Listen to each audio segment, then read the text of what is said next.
We know there are many choices in internet radio, and the staff and host of LA Talk Live would like to thank you for choosing the internet's hottest destination for the most eclectic sound and invigorating talk.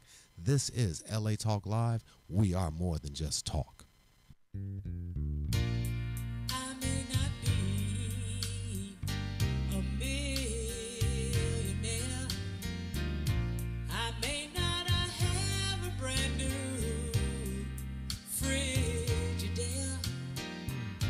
My clothes ain't all fancy, and my car ain't brand new. But there is joy in my house. Welcome, ladies and gentlemen, to Joy in My House, inspirational reality radio show with a touch of recovery.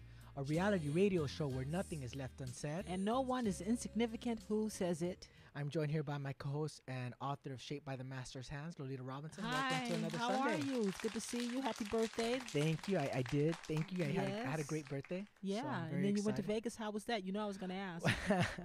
Well, Vegas was all about my mother. You know, Okay. she was going to the IBS show, which is the beauty and hair show out in Vegas. It's one of their biggest shows, and she had a good time. I made it about her, and we got a chance to walk around and That's go to some of good. the And restaurants. drive out there. What did she do? Like get new tips and stuff? New Exactly. She wanted to innovative see, things that are coming out. And then she wanted to buy a pair of, I don't want to say how much they were. They were super expensive scissors. Oh, okay. So it's the best time to kind of buy it, especially on the last day. So we had a really fun time as mother and son, and we sat down at dinner at the Sinatra bar at the Win. Oh, the Win. I hear that's. Did you eat there? Yeah. So they we said the ate food there. is spectacular. It wasn't too bad. We're Mexican, so we like our food spicy. So it was a little bland Okay. for us. So we I kind didn't of say upset. it. But it was a nice hotel because it was a little more secluded than from the Okay. strip. All right. And we had a chance to really talk, and we talked about us and my children. and Yeah. everything. So it Your was- mother has seen quite a transformation in you, hasn't she? Yes. So we had a chance to really Mhm. talk and her to listen more than to tell me. I'm still her baby. Right. So sometimes, a lot of times, she dismisses the things that I say or what I'm feeling. Mm-hmm. And she gave me a big opportunity to speak. So it was really nice. What does she think about you doing hosting the show and the whole bit? I think she's proud. I can see that she's proud of me. Yeah. Especially her taking me to Vegas.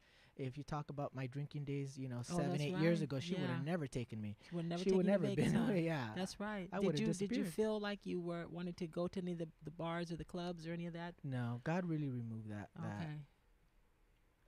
Because I think I went through so much pain because of my acting out. Yeah. That just the opposite. It deters me when I see people acting a little, or they're intoxicated, or they're Mhm. doing something kind of shady. It's not. It really. It's not enticing anymore. Just the opposite. It revolts me, to be honest. I don't want to say Mhm. it so strongly, but it does Right. for me. It really Okay. does. I guess it has to. Yeah. I remember when you used to ask me, "You mean you don't really want to party? You don't want to sleep around?" And I said, "No. When you've been there and done that, and You really and don't. God has dealt with it, you just don't want to go there." And then I had a great birthday. Yeah. Where'd you guys go? You want to know what I He did for my left me. birthday? People. He left me. I had to speak that night. He knows how I get, and he's like, "Well, have fun." You know what I did for my birthday? My birthday was on Friday. I went to a meeting with my daughter. I went to my CR Aw. meeting at Parkhurst Christian Church. Yeah, with you Kathy. and what? Give that a plug again one more time. It's Celebrate Recovery at Parkhurst Christian Church. The director is Kathy Taylor, who is a vessel that brought me to Celebrate and Mm-hmm. introduced us to Celebrate. And now Lolita speaks at quite a few of the Celebrate Recovery special nights of song and praise, which I you were love that. there Yeah. Thursday night Yeah. at Friendship Baptist Church in That's Yorba right, Linda, Yorba which we've Linda. been there. Thank you guys. You're so sweet, and prayers out to Barbara Dickerson and Yes. for my heart. Reverend Long and them too, because they're still looking for their bishop, their Mhm. their pastor and stuff. So we're praying for them. But what's the program that your daughter goes to? There's a teen program called The Landing. It's Okay. kind of the same thing as Celebrate Recovery Christian 12-step program, but it's for teens. And my daughter really does well in it, and it allows us, when we're driving home, to really share with one another transparently without judging one Mhm. another. And it's been an amazing just time for me, and I look forward to it every Friday. And sometimes Mhm. she doesn't want to go, And yeah, and I've been there where I didn't want to go. no, you don't want to go, but You suit up and show up, and you you show you up. told me that. suit And up and show a up. lot of times I say, I don't know why I'm here today, but I'm here. Then I got home and I got a text message from my ex-girlfriend, Anne, who I've been really having a hard time. And she Mhm. was really sweet to me on my birthday, which I want to say thank you out there, Anne, for just being so sweet to me on my birthday. That's really good. So, I'm I glad to had hear an that. amazing, I have so much, I want to say joy. 'Cause Right. I don't want to say it just because it's the name of the show, but I have Right. so much peace and joy in my life right now where 7 years ago, I was in chaos. Yeah, I know you were. I know you were. I mean, I was scratching at the walls. I would call Lolita up in the middle of the night and just be like, Lolita, I'm hurting for this. And you'd be like, sit down, journal, get this Bible verse, sit down. And I needed that. Get in with the Lord and stuff. Today we didn't get to go to church because they're having special services and stuff. I was mentioning the landing because I know I'm looking forward to our artists, our guests coming on, and I don't want to steal the thunder of that, but perhaps I can ask her if maybe some of the youth that listen to our show, would it be a good program for them? I think it's landing? very applicable, yes. Okay, so we'll just wait to go there. But let's talk about Philippe. Oh, last week's show was an amazing show. Oh, before I go to our last week's show, I do want to send a plug out to the David Casado Charity Golf Classic. David Casado was one of my best friends who passed away several months ago at a very young age from diabetes, and they're doing a golf classic at the Westridge Golf Club. Oh, that's neat. In La Habra. Starts at 11 a.m. It's going to benefit the Children's Memorial Fund and the Juvenile Diabetes Research Foundation. Good. So please go out there and support the event. Christine Casado, his wife, is putting this on with another friend of ours, Brian Hastings, which he's done quite a bit of work to put this together. So please go out and support. I think the donation is $30 for dinner, but if you want to play the holes and do all 18 holes, it's $100. So she's taking her grief and doing something that's really proactive. Yes. That's what a lot of people do when they go through pain. That's kind of like what we're doing. We're giving back. And you know what? Kathy keeps telling me, you get healing with that. You do. You really do. More than I thought. Yeah. I thought, I don't want to spend my time. I just want to heal. But giving back does allow me to make it a part of me. Kathy's giving back, Oh, and Kathy had some people graduated from the CR program, and there was about 13 women, and one of them her daughter. One of them was her daughter. All right. And well, we don't want to give away her anonymity, so we won't say which one, But they had amazing stories, and it just, even hearing a woman's story of recovery really inspired me and motivated me to continue my walk. Oh, it's a lifetime program, people. We're not talking about reaching. I don't think you reach. Well, you don't. You don't reach the final end until you go and you meet your maker and you stand before the Lord. So it's always growing, but it does get better. It does get better. I can testify to that. Amen. So let's talk about Philippe. That's not his name, but I just love it. Patrick Abate was last week's guest. He's a European musician, and he actually won the award for the European Musician of the Year award. And John, he's also John's artist also, right? Yeah, he works with John Rockmore. John Rockmore was going to be with Gina today, too. Yeah. One of our guests today also works with him, and he was amazing. What a sweet soul. Yes, what he a sweet was. soul. In fact, my little niece, Livy, we put his CD on. She was rocking in the back. We go, Livy, go. Yeah, he really... he's precious. I hope to see him again. Yeah, and we sparked up a friendship, me and him. Oh, good. We got a chance to talk, and I said we definitely need to get together and just have coffee, because I think he's John a little lonely. Put a thing together for all of us so we can get out there and just party and all of us use our gifts. That's what I'm hoping for. Well, ladies and gentlemen, if you're out there just listening to us, I want you to know that you can stream us live on any mobile device on Ustream.tv. You can also find us on Facebook /JoyInMyHouse. And you can also tweet us directly at twitter.com/JoyInMyHouse. If you're tuning in to www.latalklive.com, I want you to know that all of our shows are archived here. So you can go click on shows, click on Joy in My House, and you can watch all of our previous shows and previous guests as well.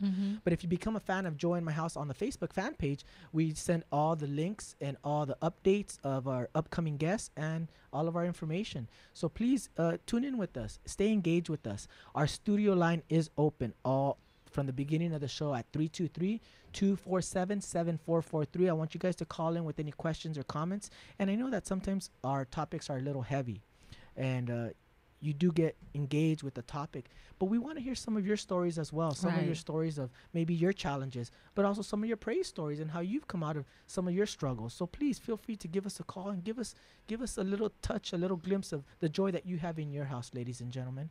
We're going to go to a quick commercial break, and when we come back... I have a bright idea. Yes. Maybe, sometimes you get people, you give them kind of like a little perk if they call in.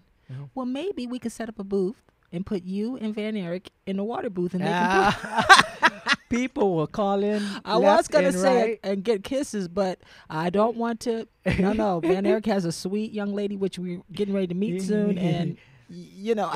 so how about, would you guys be willing to go in the ball of water? I think Van would be. For me, I'm gonna have to hold on to that, because I might get too many calls. The whole show is gonna be about me dunking me. I don't know about that. I don't know about just that. playing. We're gonna try and figure out some awards here, rewards somehow, but okay, not that. We will. Okay.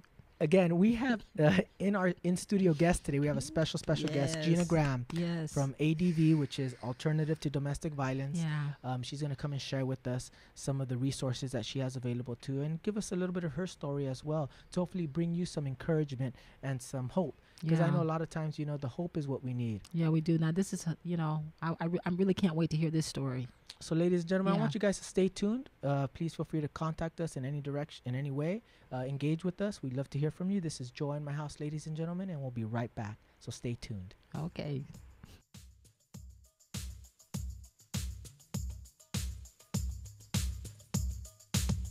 Jump up and shout his praises. Everybody sing hallelujah. Turn around and tell your neighbors all the great things God has done for you. The waves are crashing and a praising. The trees are swaying in the breezes. The angels guard your way. Keep your faith, it's a brand new day. Brand new day. All the praises to the Holy One. All the praises to your precious Son, who is like the Lord Almighty, powerful indeed. He points his mighty finger, commands the mountains and the sea. And I will tell of the great things he's done. I'll shout out loud, I am is the one. Jump up and shout his praises. Everybody sing hallelujah. Turn around and tell your neighbors all the great things God has done for you. The waves are crashing and a praising. The trees are swaying in the breezes. The angels guard your way. Keep your faith, it's a brand new day. Brand new day.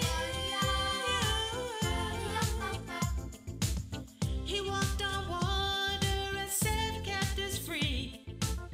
Released the prisoner, gave his life for me. He walked amongst the people and he rested for a spell. He had a drink of water with the woman by the well.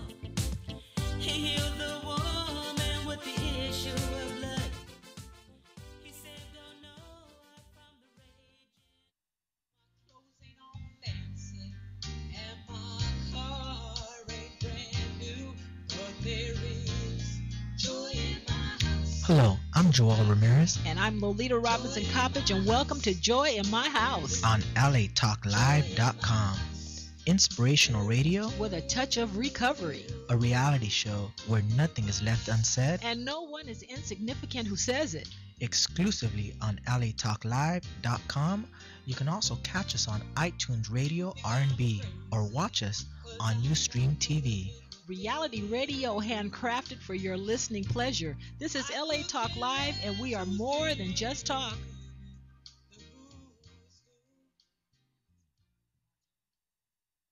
I cry to my God for help from his temple.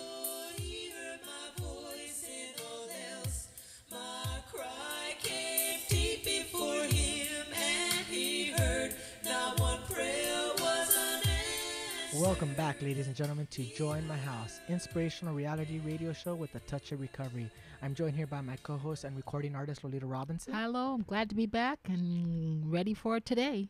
I want to welcome Gina Graham to the Yeah. show. She is a family violence prevention specialist. Welcome to the show. Yeah. I'm so excited to be here. I'll just go ahead and admit that. Okay, good. Well, I'm glad you're And you don't excited. seem nervous. Most of our guests are like, "No, what am I going to do?" And you're like, "Let's just let it go. Let the Lord lead." Good. Yes, thank God. And again, I want to thank both Joel and you, Miss Lolita, for Thank inviting you. me. And I've met your wonderful producer, Veneric. I got Yes, the yes, we name. have. So thank you very much. And I'm so excited to be here. I'm also here in the studio with my children. Yes, and they're And wonderful. I'm so appreciative that they're here to support And me their today. names, let's give them All right. get their names out. I have my oldest daughter, Stacy Graham, Mm-hmm. and my middle daughter, Amber Graham, and my only son, Donovan Graham, here with me. Yeah. So thank them so much for coming out to Donovan's support all me. ready for the 4th of July. He's got his red. Well, I don't see the blue on there, but I see, he's got his headband on. That's it.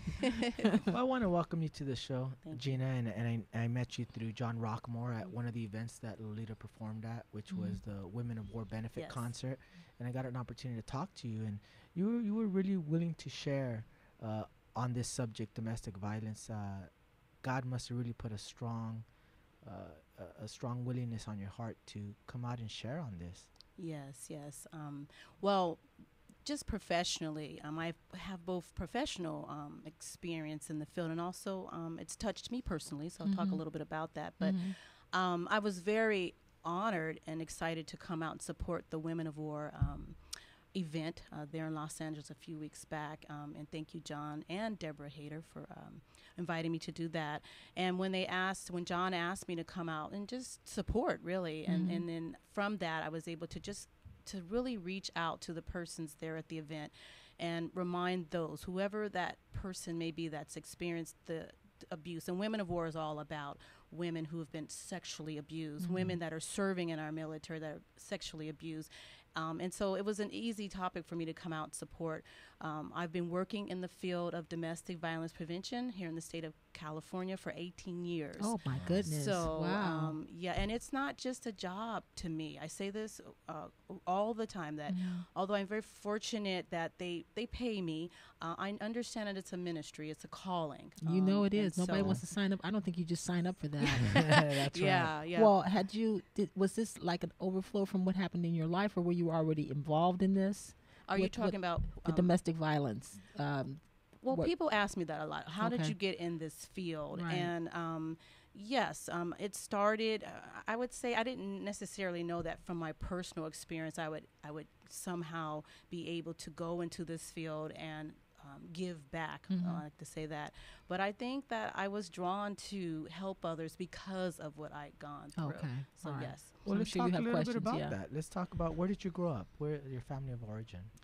Well, from the start, I was born in Pittsburgh, Pennsylvania. Oh wow, another and, Pittsburgh. Yes, I want to just thank those of my family and friends on the East Coast back in Pennsylvania that I know are tuning in today. Okay, Thank you that's very great. much. Yeah. Thank you to all of my friends across the nation that have tuned in for support. But I was born in Pittsburgh, Pennsylvania, and I was raised in a section of Pittsburgh that anyone that's from there knows a little bit about.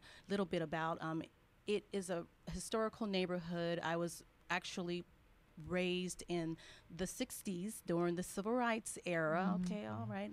A little date me there, Okay, but that's yeah, but okay. it's younger That's dating okay. you than where I want to go Yeah. back to. But I was a child. I was a child that was born that was born in Pittsburgh, grew up in a very, what we like to call tough urban neighborhood there Okay. called the Hill District. All right. Back then they called it the Hill District. Nowadays they call it the Hill.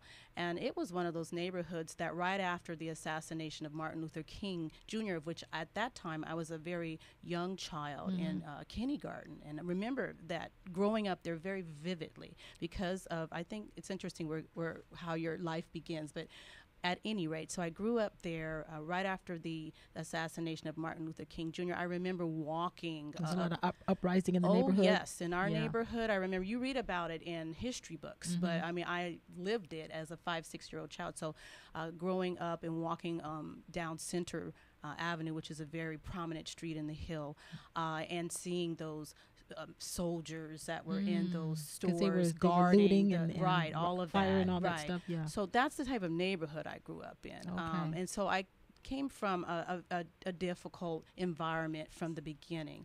But in my personal life, my earliest childhood memories were of being afraid of my father. Okay. Okay. And That's we're usually the case. Yeah. So he was. being about, when we're Were you a lot of siblings? Where are you with the siblings, brothers and sisters, or? Well, I am the second oldest of my mother's 4 children. And Okay. at the time she was married to my father, very young mother of 4 children. And I remember my mother, she's passed away, may she rest in peace. But I remember my mother, and I was always very close to my mother. probably for good reason. I was very clingy. My mother was very, what I describe as stern and loving. Okay. But she was married to my father, and he was abusive. And that's Was that physically to her? Towards, I didn't really, to be honest with you, ever see him physically abusive towards my mother, but I certainly remember him being abusive towards me. Oh, boy. And that's where that early childhood memory stems from. This is, something a lot of people don't necessarily know about my background. Those that knew me as a very young child knew my family members got wind of it. Eventually, my mother got wind of it. And that's really why we ended up leaving Pittsburgh. Good for her. So so you were the one he took most of his aggression out on. I would say so. Yeah, that's always the case. Yes. There's one that they target out for either the sexual stuff or whatever. Right. Unfortunately. Exactly. Yeah. And mine was physical abuse. No recollection of sexual abuse, but definitely the physical abuse. Well, honey, you got that. I mean, that's... Yes, and imagine being 4, 5, 6 years old, and that's all you remember about one parent. So we ended up leaving. My mother made the decision. She finally walked in on him one day, and the story goes she finally found him, caught him in the act, beating me or something inappropriate.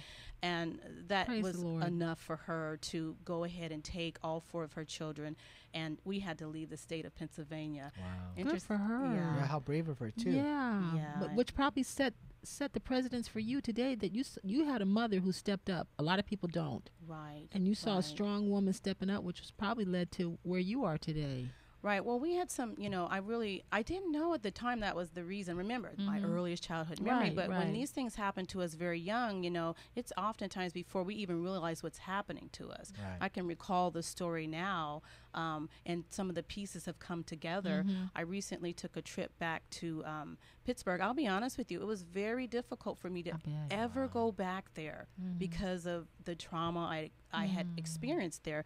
And I recently took a trip back home after many decades, and I remember a cousin mentioning, oh, they were so happy I was back there. I hadn't seen some of my relatives for a while, and it just came right up. She said, I remember that you all left because of your father. Oh, boy. And I thought that was one of those family stories that, But what's good about that, though, because maybe sometimes you can think maybe it was in my head and I over-dramatized it, but they're confirming that whatever it was, a confirmation of what was going on in your home. Right. Well, I definitely knew that there was something about my father that made me be afraid. So I remember those. And I remember, and this is for any child coming from that experience myself, I have a real heart for children to this day that are exposed to domestic violence and child abuse. And oftentimes there's just one and the same for a child. It is. But I have such a heart because I was that child. So that is a mission that I have. I do work with adults that are experiencing intimate partner abuse, but many of those adults have children. And so I really make it a point to educate them about, you get a choice in your relationship as to who you will love or who you will, how you will allow someone to treat you, but your child doesn't get that choice. No, they don't. Yes. Absolutely don't. Yes, they're, yes. So they're the only species that are really left without any kind of protection. Even the animals protect their babies better than we do. Oh, yeah. So I think growing up from that background and remembering the abuse. So you moved here to California? Yes. Well, ultimately, from that initial move, we spent a period of time in Chicago. I'm from Chicago. Yeah. Really? Yeah. Really? What part of Chicago are you from? South Side. Okay. Okay. Well, we ended up on South Ada. Oh, really? Yeah. Wow. This is again back, South Side of Chicago. Yeah. I mean, I came from some real rough neighborhoods. Yeah, there was some tough places there too. But I thank God for that, because really coming from both of those neighborhoods very young, you have to learn survival skills. You sure do. Oh yeah. I mean, anybody from certain parts of LA and we are out here now, we get that. So I was really grateful for that experience. I still have family members, my sister, nieces and nephew that live back there. But so we spent a period of time there, and then we came to Southern California. My mother finally relocated us, and I have been out here ever since. So that's great. Well, like I said, how brave of her for her to come out here and pick up and go with 4 children is not an easy thing. It's definitely. Did she remarry in the process, or? No, and I hadn't told the full part of the story, but that was the first part of it. No, she didn't end up remarrying. When we came to California, my parents were separated without a legal divorce for 7 years, and when we came to California, here's where it gets interesting. She reconcile with my father Oh, when boy. I was 14 years old. So Had he calmed down at all? no. He was still, Wow. and were you still the target of? Yes, I was. It's interesting because during those years he wasn't there. I mean, again, my mother, she was a very religious woman, very loving and protective in that sense. And so I felt safe. I had I didn't miss my father during No, I those guess years. not. What about he your was other gone. siblings? How'd they feel about him? Because I'm sure he wasn't roses with them. I mean, Well, It's I kinda- think me and my older brother probably experienced maybe the most Yeah. abuse by him. My younger sister and brother, they almost have to tell you their experience, but right? we were all impacted. Yeah, By, yeah. we were all impacted. That's just how it works in these That's right. things. Well, I do want to fast forward a little bit, and then we're going to get back to your faith, your unwavering faith, because you have quite a bit of accolades. I have here that you speak at Teen Talk Youth Summits. You also collaborated for a manual for ending violence in teen dating relationships. You were the recipient. Pronounce that word again. Oh, Seroptimus. Seroptimus Yes. International of Corona Wow. Women of Opportunity Award, the Women of Distinction Award for Economic and Social Development for your outreach for over 40,000 youth and adults. Girl. I mean, you've done quite a bit. Girl. You've really given your heart to this type of God's turned this around. education and Oh, this type yeah. of program. Let's talk about that a little bit. Yeah.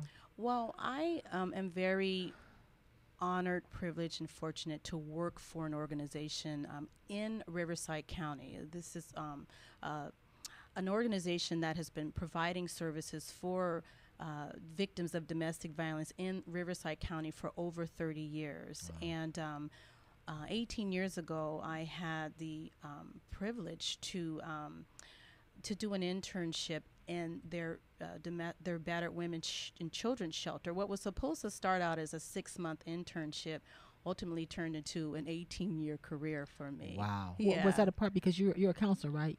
Right, as part of at my Part of your as part of my role and yeah. my position with the agency, I do provide counseling to both adults and teenagers who've experienced domestic violence. So in a lot of the things that I've done, that's where a lot of that came about, is through my work with the agency. But you said it's only started out as 6 months, so I'm wondering how that happened. That you even got to the door, so we kind of skipped ahead. Oh, you know? right. Well, I started out working in our battered women and children's shelter.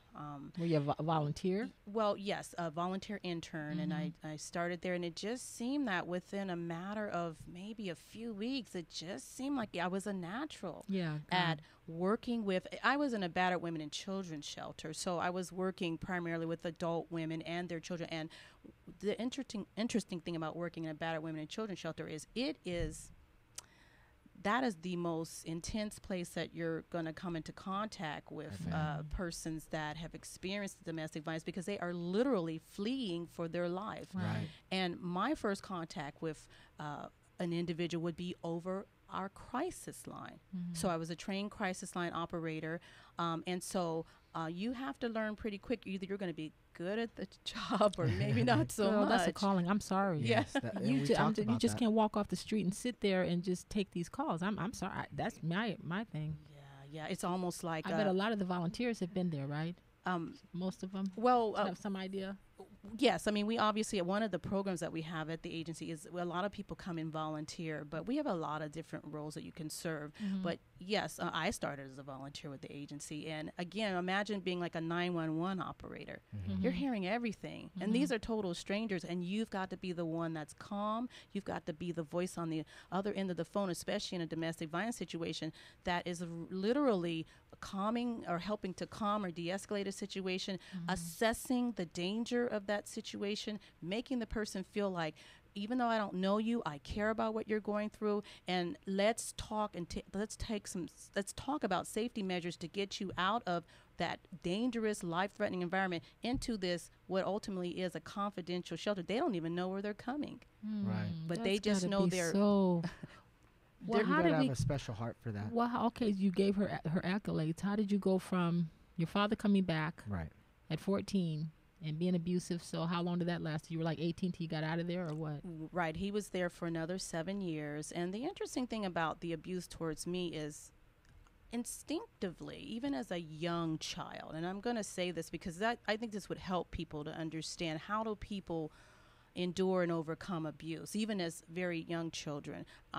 Instinctively, even as a young child, I knew that I was in danger when my father was in my presence. So when he would come home from work or wherever he spent his day, I would literally, no matter what I was doing, run and go hide in my bedroom, under a bed, in a closet. I just knew, even though he's my father, he's dangerous to me. So, I really do say for persons that are in dangerous situations, even children know instinctively when they're in danger. You've got to pay attention to those internal warning signs, that gut feeling that says, I'm endangered. So, I didn't have a lot of control over my mother or father's relationship decisions, but when he came back to the home, my sort of antennas were up, and it didn't take him but maybe 6 months before he started, he picked up where he left off with me. But I'd had 7 years of delivery from that, so I know. Did you find a church during that time? Well, my mother did. And so you? Well, I was with my mother, so I went to the church she went to, and when I did, I had a really strong biblical foundation, if nothing else. And I had some, beliefs and things, right? At that point. And I just I was the kid. I know when it's wrong. I know when wrong is wrong. I'd always known that I just was not the type of child that, even though it happened to me, that I was going to just tolerate it. Yeah, I was. There's some kids that just feel it's my fault and it's because of me. There was something inside of you to let you know that something was wrong with him. Right. That's awesome, because a lot of kids don't have that presence of mind. And you know what that is for me? That was empowering. So maybe your mom, that God gave you that time to empower you, because he knew your mother wasn't going to be able to go too long without bringing him back in, but he'd given you some tools. I had definitely developed some tools. I was the child on the school campus that just really never liked bullies. I never let people bully me. I was the one I didn't go out and start a fight with you. But honey, you would take care of it. No, I'm from Southside we Chicago. That's what we said. Now, I won't start it, but I will finish it. I have some skills now. So don't let the smiling face fool you. Your kids are cracking up. They're cracking up like, don't play with mom now. Okay. That's it. But you're so wonderful. Your spirit is so beautiful. Oh my goodness. Oh. that and you know what that is, Lolita and Joel? That is just the God in you. And that's what I wanted to talk about, was that unwavering faith that you felt you had. Yeah. Oh, my goodness. I knew wrong from right. And you must have known God was with you. Well, I definitely, and even if I didn't fully understand it, because I came to that realization as a slightly older, but yes, I just had that foundation. I knew wrong, and I know that that's my story, because I work with children that have not necessarily had that instilled in them, and we still need to find a way and help and deliver them from that type of a life. Maybe that's why God's placed me where I'm at. You think? You think?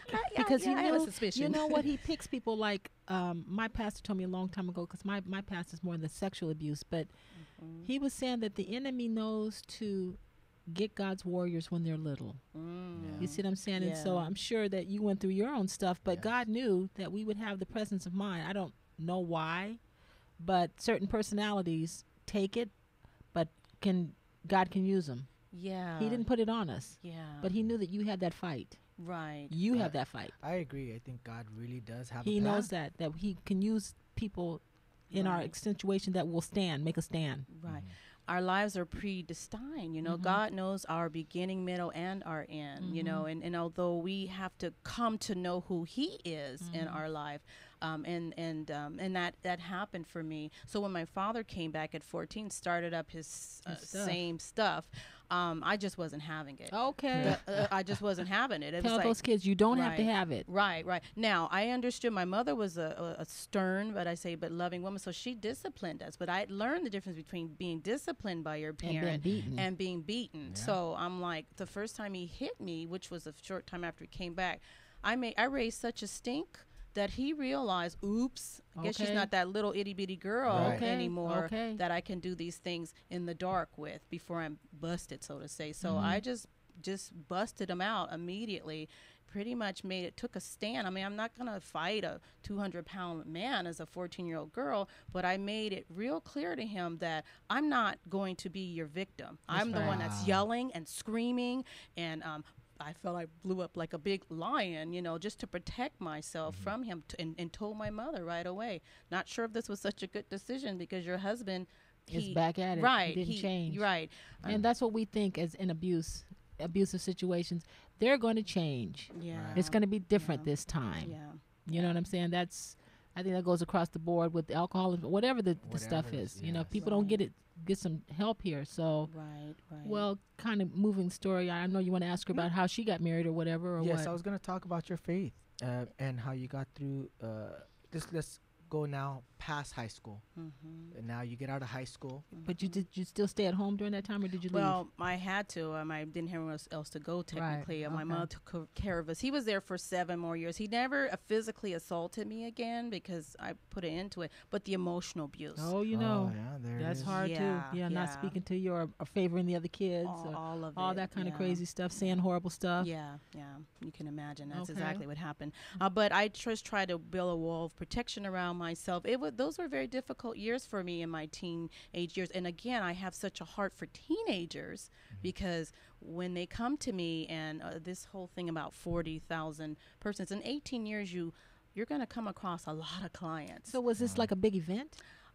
What it was is, when I came to the agency, I started out in the shelter, stayed there for several years, and then the opportunity presented itself for me to go from our shelter and now provide outreach services as a community educator. Okay. And so at that point, I was blessed to be promoted, and that's where I came to Corona, where I'm now based. And our agency, Alternatives to Domestic Violence, partners with many community collaborators to provide our services. And the Corona Norco Unified School District is one of the largest school districts in Southern California, and they came together as a collaborative, the city of Corona, and they started what is known as the Family Violence Prevention Program. And as part of that, they decided it was very important to address the issue of domestic violence from a preventative standpoint. Okay. Right. And that's why where I was looking at this stuff. You got all of these. I know we're going to get to that. But Well, we're going to take a quick commercial break. When we come back, we're going to talk about ADV, the organization, what it does and what it is, and some of the resources. So we'll be right back. Ladies and gentlemen, this is Joy in My House. Please stay tuned.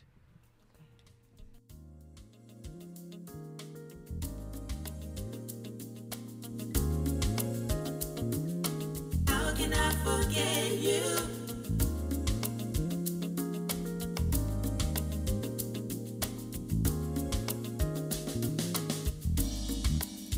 Where did the sweetness go, Lord?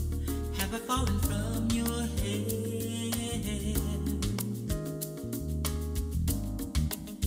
Am I so far from you, Lord?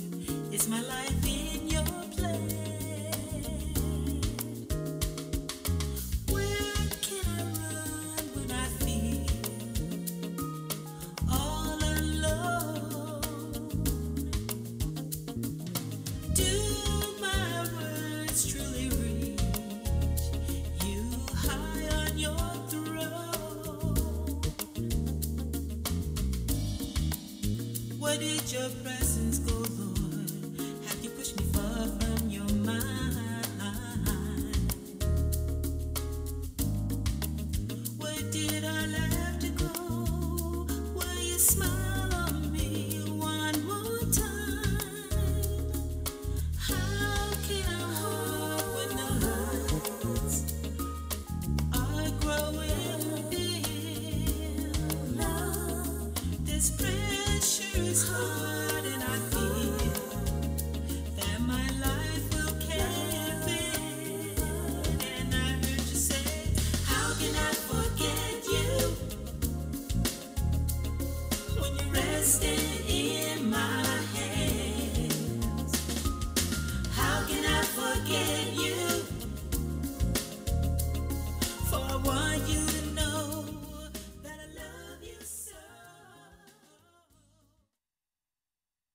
This is Julie Orlov inviting you to join us every Friday at 2:30 p.m. Pacific Standard Time for our all-new show, Pathways to Love. Join us as we talk about love and relationships and how you can create the relationships you desire. So don't forget to tune in to Pathways to Love every Friday at 2:30 p.m. Pacific Standard Time, exclusively on latalklive.com. You can also catch us on iTunes Radio R&B, Live 365, Radio Flag, and now Stitcher Radio, or watch and listen directly at latalklive.com. Reality radio handcrafted for your listening pleasure. This is LA Talk Live, and we are more than just talk.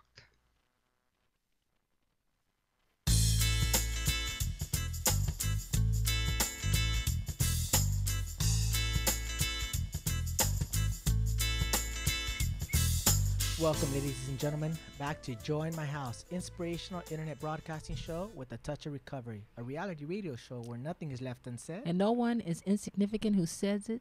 So now we're back with Gina Graham from the Domestic Violence Foundation. And I think we have a caller. We have a caller. Yeah. Why don't we take this call in?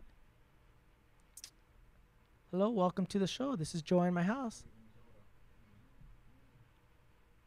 I think it's coming in right now. Oh. We just missed a caller. Make sure if that you just called in, feel free to call back in. The line is open at 323-247-7443. We're back with Gina Graham from the Domestic Violence Foundation, and I wanted you to share a little bit about what this foundation is and what it does. But I think Lolita had a quick question. Yeah, one had a question. Okay, we have a lot of information because I know people really want to hear all this. You must have gotten married. What kind of man did you attract? Well, when I did get married, this is very typical, I ended up attracting almost the same personality as, who do you think? Okay. My father. Right. Right. And we find that to be very common with children that have grown up and been exposed to abuse, because ultimately research shows us that violence is learned behavior. Yes. And it's just real clear that whatever message you send in the home to your children is the one that they, children, there's something we do that says children, they live what they learn. That's right. Or they learn and it's what familiar. they live. That's all you know. Yeah. Exactly. So for me, I did end up being married to an emotionally abusive person.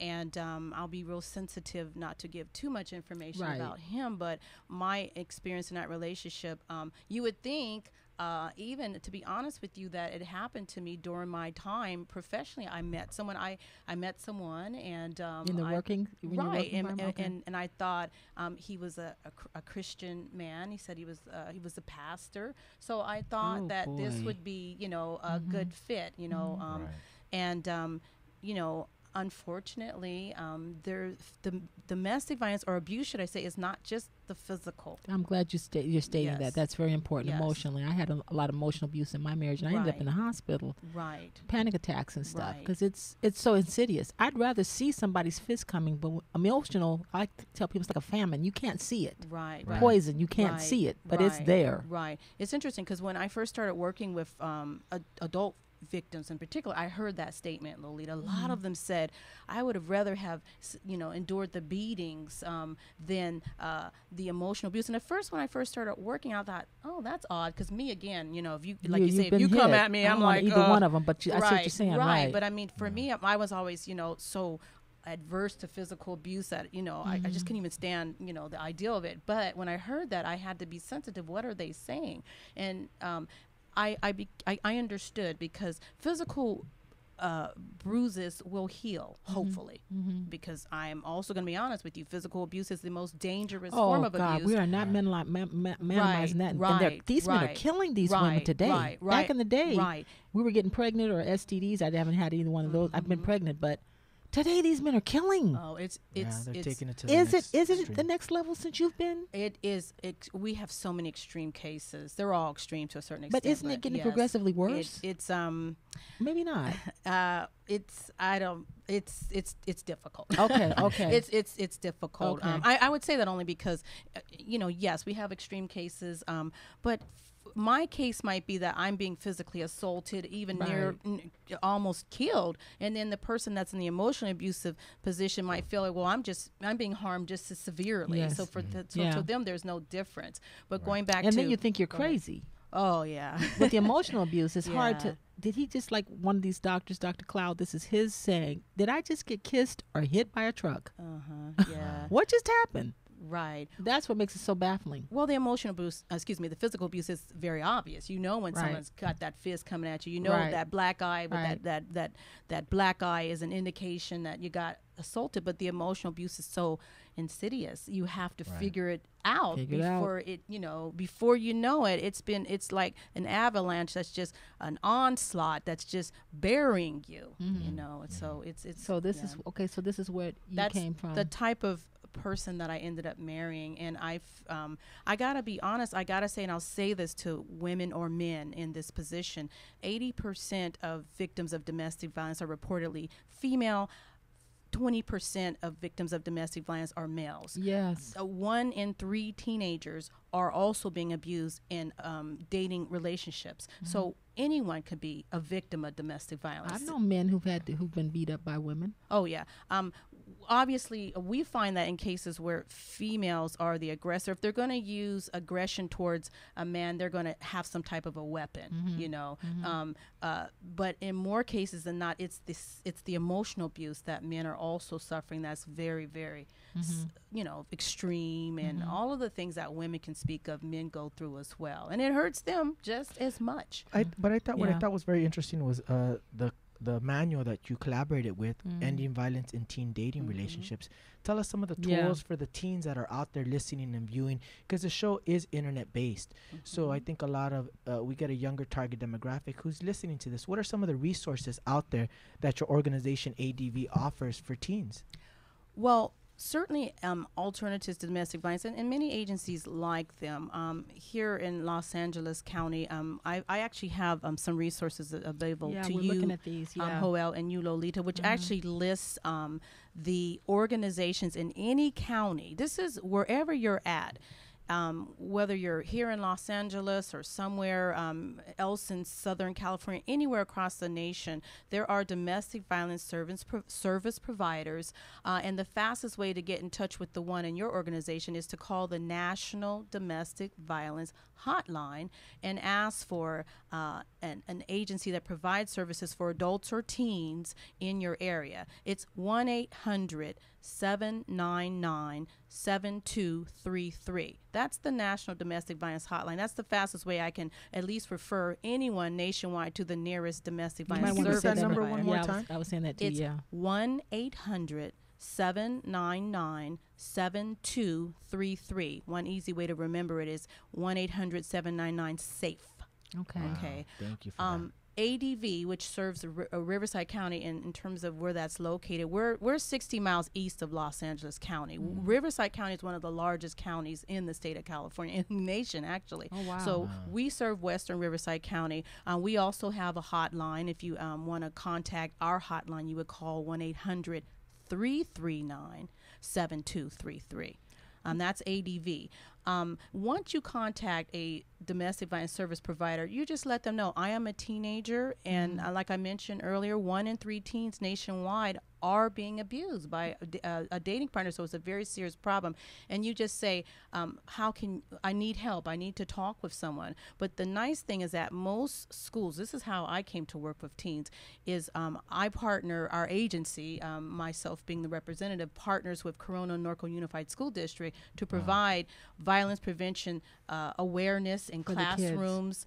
We'll go in and we'll do support groups in certain high schools, and we offer those same services to teenagers as we would do an adult. Most domestic violence service providers has some type of component of services available for teenagers because they know that the problem of teen dating violence is so serious. So it's just a matter of contacting your local service provider that reaches out to victims of domestic violence, teen dating violence, family violence, and saying, I need help. All of these services are confidential. We got a caller. Okay. We got a caller. We're going to take this caller. This is Joy in my house. Welcome to the show. Why don't you state your name and where you're from? Hello. My name is Tony Graham. I'm from Chicago, Illinois. Welcome to the show. How are you doing today? I'm Gina's sister. Oh, Gina's I recognize her. Thank you for calling in. Hi, Tony. You have a question? Hi, Gina. Hello, Joel and Lolita. How are Hi, you? sweetheart. Thank you for calling Thank you us. for calling in. Do you have any questions or comments for us? No, I just wanted to tell my sister that I'm very proud of her, and she's very courageous to share her testimony. Wow, And I thank just want you. to tell her I love her.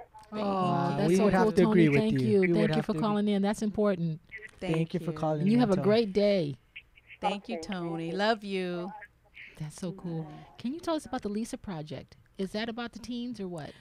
The Lisa Project, it's I provided this information in the packet about the Lisa Project. This is actually more, there's a lot of statistics here, and the Lisa Project focuses on sexual assault and sexual abuse of children. Okay. And so this is an annual event that they put together.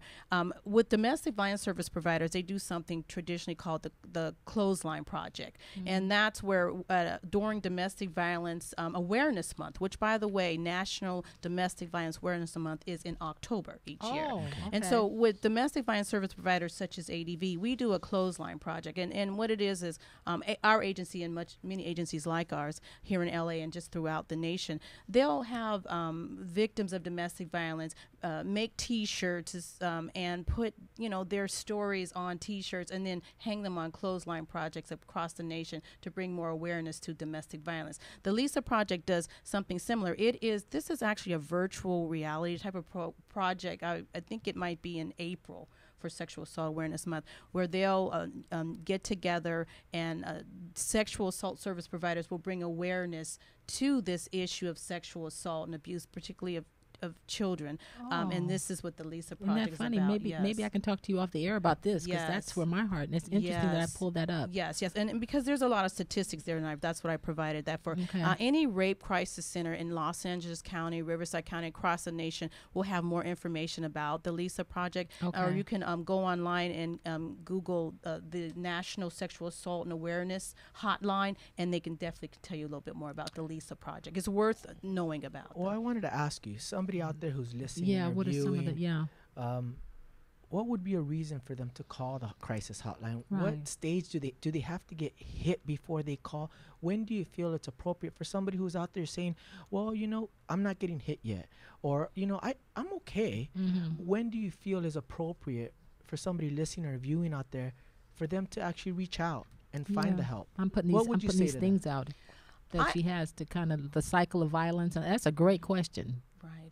Well, for me, you should call a hotline whenever you feel that you have a question about what you're going through, whenever you feel you just need someone to give you clarity. You don't have to be hit. You just have to feel like I'm going through something. I feel afraid or I feel uncertain. I'm not quite clear. Why am I being treated this way? Is this the right way to be treated? My hope would be that when you call an advocate on these hotlines, such as ours and others, that you're going to have a caring, concerned voice on the other end. Now, for me, that's what I make it a point to do. Did you do it yourself for your marriage when you left? Did I reach out for help? Did you reach out for help too, or you had enough insight? You know, well, I had enough insight to know when I was being mistreated. So, but like any other victim of domestic violence, it was quite confusing. How did I fall into this situation? I should have known better. That's beautifully stated. Again, emotional abuse is a lot more subtle, and oftentimes you feel trapped or you feel closed in before you realize, oh my God, I feel like that person that's getting beat, you know. And so for me, the fortunate thing is once I got to that point, I had to pray, Lord, because I was married to someone that was a leader in the religious community. So we have this spiritual abuse going on here too, which is another form. Really quickly, abuse is physical, emotional, spiritual. You have some of the signs here. What are some of the signs? Well, physical, emotional, verbal, sexual threats. There's so much of it. It can happen in so many ways. But that when you feel hurt, when you feel belittled, when you feel unsafe, when you feel scared, those are warning signs that you're being abused. And that's when you should call a hotline or go to someone. Fortunately for me, in my situation, once I determined that, Lord, this is not what this is not you. This was not part of your good and perfect will for me. I had to hold myself accountable because, you know, and this is real common, we must pay attention to the warning signs because it's the emotional abuse that is a lot more subtle and it's harder to figure it out until it's happening to you. That's right. So really quickly, warning signs would be, is your partner extremely jealous? I'm not talking about just as normal, jealousy that anyone can feel when you feel a little insecure. I'm talking about when you're confrontational, when you're accusing your partner, when you're making false accusations, when you're confronting people, all because you're jealous. You don't want them talking to anyone else. Is your partner controlling? Are they isolating you, cutting you off from significant people? This can happen to teenagers or adults. Significant people especially for these teenagers, though. It's just as common for adults, but yes, it happens in teen relationships quite often. Are they isolating you, cutting you off? Are they obsessed with you? You don't need anyone else in this world. It's just me and you. The best thing that ever happened to you. Right. Are they possessive of you? Are they threatening towards you and others? Are they easily angered? Those are classic warning signs of an abusive personality, something that I teach quite regularly. So if we learn these things up front and we start feeling that, wait a minute, those are some of the things that, I've been educated about that are considered to be abusive. So I need to reach out and get help. And that's very important. What better way for you to be able to, because you've come up in what you said, like the hood, and you understand all kinds of different situations. It doesn't just happen in the hood. Right. Like you said, now you are also in a spiritual position with a spiritual leader. So it happens all across the board, but you've had the experience so that when people, they know what you're talking about. Right. From personal experience and just knowledge is power. I really do love, I know it's a cliche, but I really do love the role as a community educator. What I'm doing here, I like to believe I'm educating someone. I know we have a short amount of time to talk about a lot, but if you just get to one of these places that you talk about, one of these service providers, and be careful, make sure that you're comfortable with your counselor or your advocate, but once you get there, our job is to educate you. The most important thing is to let people know that they have the right to be safe. Both a spiritual Nobody has a right to do that to anybody. Right. Both a spiritual right and even a legal right. Domestic violence is against the law. And it looks like to me, I'm sure you've empowered your kids. I'm sure you've empowered them, that you were able to pass this on to them. Yes, you got to lead by example. You see how my sister called and I didn't set her up to do it. I know that. I could tell, But I have family support, and that is so important. You know that's a sign when people are trying to cut you off from very important people. Right. That's how I got out. Okay. I had a strong support network. Yes, I mean, it wasn't a matter of I wasn't going to get out. Once the Lord, once I had to pray. Lord, deliver. I didn't leave my marriage.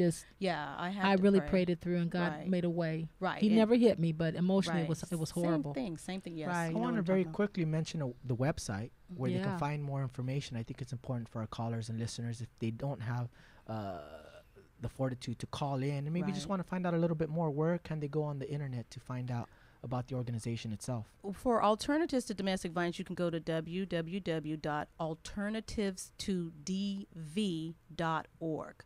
And we do have a website, and once you get there, it'll tell you all about our services. We have a wide variety of services available, anything from a battered women's shelter to the outreach services, which I provide outreach services, community education, a volunteer program for people that want to maybe come in and be supportive of the agency. We even do a 52-week batterer treatment program. Wow. So Goodness. our agency is one of the agencies in Riverside County that reaches out to the whole family. We also have services for children and teens. So again, alternatives to dv.org is that's how you get to our website. Oh, Thank that's you. beautiful, Gina. Gina, I want to thank you for coming on the Yeah. show. Thank you for just so your much more. faithfulness. And You're I know we welcome. left a lot out. Thank you for Please the handouts. look at the website. Find our information on Facebook /Joy in My House. Tweet us directly with any questions or comments. The premise of the show here and the name of the show is Joy in My House. We like to ask this of all of our guests. I would love to ask you, what does joy in my house mean to you today, Gina? Well, that's a wonderful question, and I knew I was going to be asked that question, so I pondered it. One of the questions that I ask my clients, victims of domestic violence, is I ask them to answer for themselves, who am I?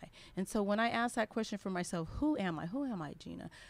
The first thing that always comes out is, I'm a joyful person. And what does that mean? For me, I understand that the joy of the Lord is my strength. I know from way back in childhood that what I endured, God did not create me to be the victim of child abuse or the victim of domestic violence. So that's how, he delivered me from that. And so the joy of the Lord is our strength. Even when we don't feel our strongest, all we have to do is stand on the belief that God has your back. He wants good things for you. And so for me, joy in my house is just that. It's knowing that I have taken a stand against domestic violence on a personal level. I won't tolerate that. I don't see myself ever going back into that situation. And I have taught that to my children. I have my children here today, Stacy, Amber, and Donovan. They truly are the joy in my house, knowing that they have a peaceful home to come home to. And a safe home. A safe home, and that and a strong mama.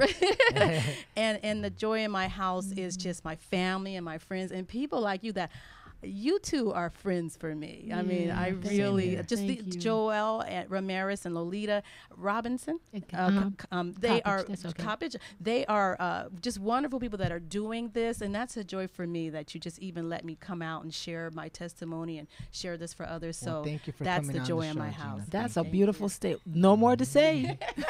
Ladies and gentlemen, that was Joy in My House. I want you guys to go out there, have a blessed day. Join us next week. We'll go live at noon. Next week, live at noon here on www.latalklive. Ladies and gentlemen, this is Joy in My House. Make sure you catch us next week. Have a blessed day. Bye.